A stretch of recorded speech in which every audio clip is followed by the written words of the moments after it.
Welcome back, history lovers. Tonight, we journey into a world of silk and blood, power and despair.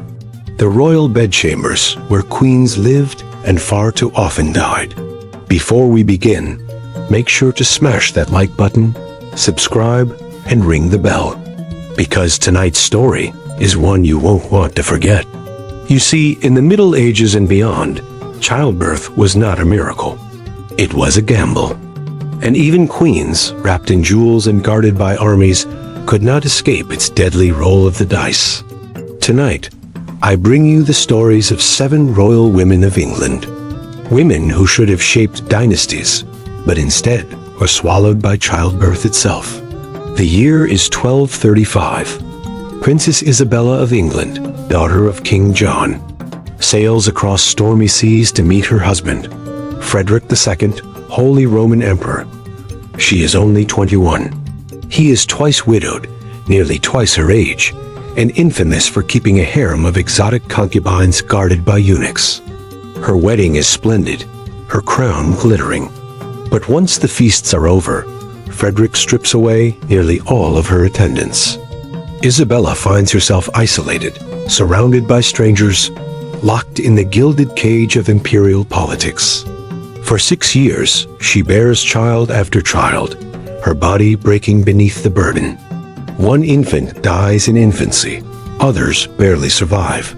Then, at 27, she enters labor once more.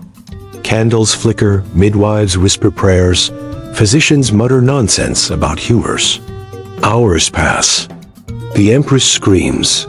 Finally, she delivers a daughter, and then fades into silence. Buried far from home, Isabella's name vanishes into history's margins. The Empress, who should have ruled Europe, remembered only as a womb that failed.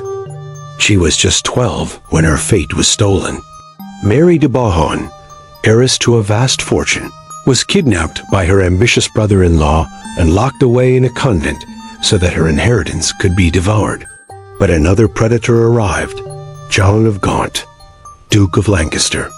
He seized Mary from her cloister and married her to his 14-year-old son, Henry Bolingbroke. They were children.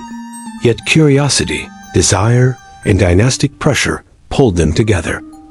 By 16, Mary was pregnant. Her first child died after a few days, but Henry demanded more. One child after another. 6 more times she screamed, bled, prayed. In 1394, at just 26, Mary went into labor with her second daughter, Philippa. She delivered the baby, but she herself slipped into death. Her husband? He would soon seize the throne, becoming King Henry IV. Her son? He became Henry V, a warrior king of Agincourt, but Mary never saw it. She was buried quietly, her daughters Blanche and Philippa both destined to die from childbirth themselves. It was a curse, written in blood. She was 7 years old. A little girl with dolls in her hands, told she would marry the King of England. Her name was Isabella of Valois, daughter of the mad King Charles VI of France. Her husband, Richard II of England, 29 years old. The marriage was politics, not love. But Richard treated her gently. She lived at Windsor, playing games, stitching embroidery, her husband visiting with kindness. For 4 years, the strange marriage lasted. Then Richard was murdered. Isabella, only 11, was placed under house arrest by the new king, Henry IV. He demanded she marry his son. She refused. She mourned Richard, defying her captors with an iron will. Returned to France, she remarried at 16, this time to her cousin, Charles of Orleans, only 11 himself. At 19, she gave birth to her first child, a daughter Joan, and then she died. A queen of England, a duchess of France, gone before her 20th year, a child forced into marriage, a woman broken by childbirth. She was the daughter of Edward IV, and through her bloodline, she carried the hope of a fractured kingdom. When Henry Tudor seized the crown as Henry VII, he took Elizabeth of York as his bride. Red Rose and White Rose united at last.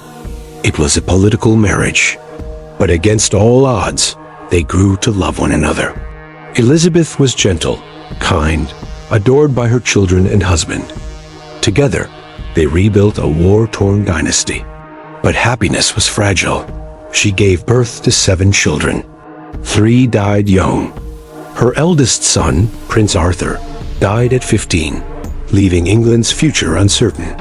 In 1503, Elizabeth entered labor once more. In the Tower of London, she delivered a daughter, Catherine. The baby died within days. And on her 37th birthday, Elizabeth herself succumbed to infection. Her husband wept, broken. The mighty Henry VII never recovered. He refused to remarry, living out his days a widower. Elizabeth's death left behind a son, who would become Henry VIII, a king whose own obsessions with heirs would spill even more blood. For 24 years, Henry VIII was married to Catherine of Aragon. No son. Then Anne Boleyn 3 years, still no son. Then came Jane Seymour, gentle, quiet, pliant, and pregnant within months.